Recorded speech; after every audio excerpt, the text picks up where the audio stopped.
welcome back to Cindy's Library. And today I want to talk about a new series that I have become interested in. That's the Betsy-Tasy series by Maud Hart Lovelace. Now, I have read the first 4 so far, and so we'll go through all of them. So, starting with Betsy-Tasy. It all starts in a place called Deep Valley, Minnesota. Betsy does not live particularly close to anyone really her age. And so that is a bit of a problem for a 5-year-old, although she does have an imagination and that helps. Then the Kelly family moves across the street directly from her house, and she meets Tasy.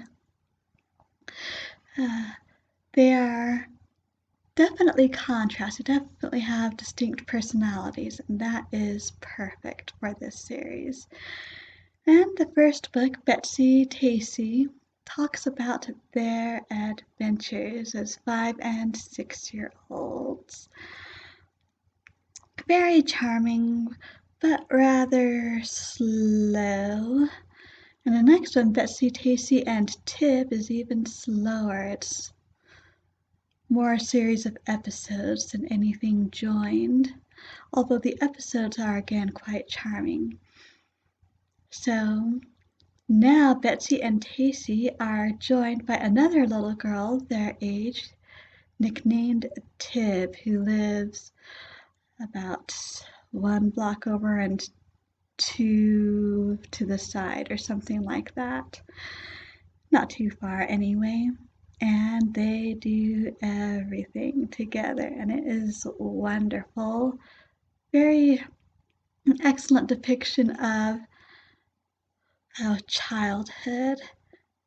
Oh, and I should say that all of these are starting from late 1800s to the 1900s.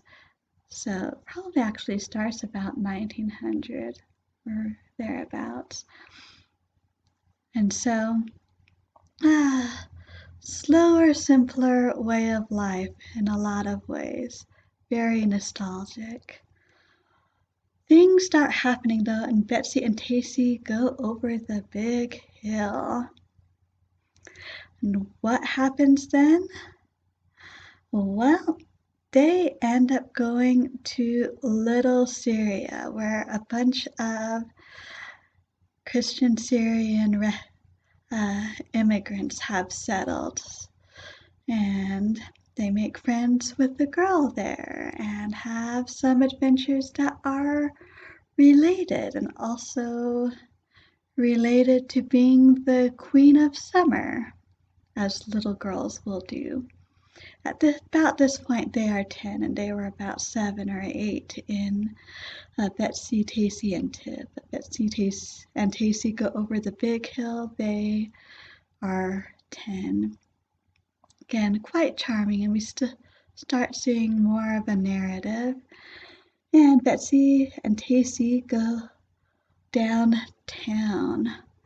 So Betsy and Tasy and Tib are old enough to start going farther by themselves, including downtown that has the theater and everything, and the library.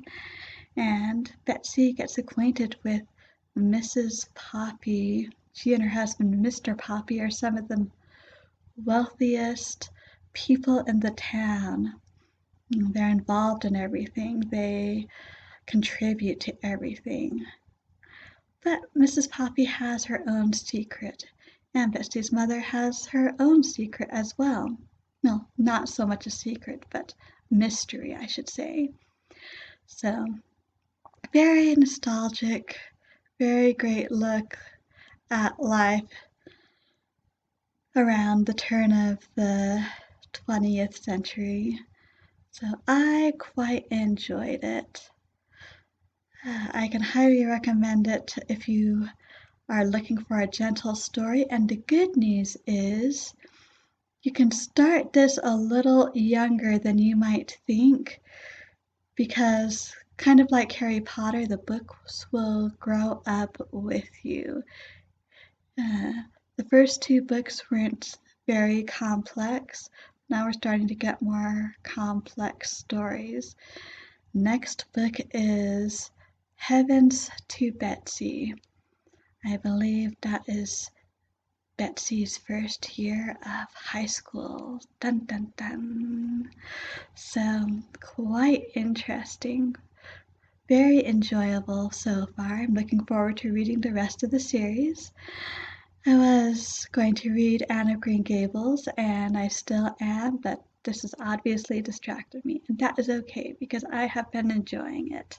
So, have you read the Betsy-Tasy series? If so, what do you think? I would love to hear about it down in the comments, or if you pick it up, I would love to hear what you think about it. So, thank you for stopping by, and until next time, I hope we all stay healthy and happy reading.